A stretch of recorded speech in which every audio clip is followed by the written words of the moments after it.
Бүгд нэмээд сая би гүгээд бараг амьдралаа авч байгаагүй бидний шиг авлаа.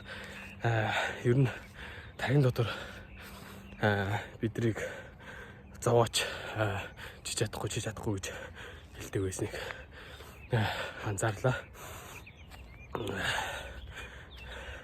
Намаа гүгээд 200 м 300 м хурд аваад гүхэд миний тархин дотор өмнө чиж чадахгүй гэдэг намайг амьсгалуулаад намайг унтаадаг байсан бол энэ удаад би чадлаа. Юу хэлэх гээд байна гэвэл бидний одоо байгаагийн амьдрал яг нүдний минь өмнө байгаа амьдрал бүгд миний тархин дотор байсан байна. Тэгвэл энэ тархиа задлаа.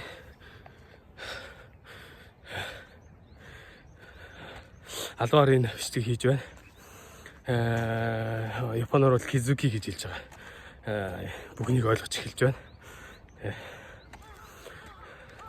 Чиний байгаагийн яг одоо байгаа амьдрал, миний яг одоогийн байгаа амьдрал, нүдний өмнө байгаа амьдрал бол миний толгойн дотор блоклогдсон толгой тархи.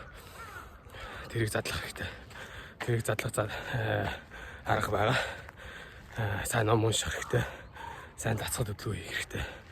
Тархины тэр систем үйл ажиллагаа ямар процессэнд явагдгийг тэр бүгдийг нэгээр судлах хэрэгтэй гэж та хэд зөвлөмөр байна. Тэгээ би YouTube хаягаар тэгвэл бидний амьдрал улс төрөөс шалтгаалаагүй юм байна. Бидний амьдрал зөвхөн бидний толгойн дотор байсан мэн гэдгийг та хэдэд харуулах болно. За намайг дагаараа амжилт хүсье. Би чадчихээн. Чи ч гэсэн чадна.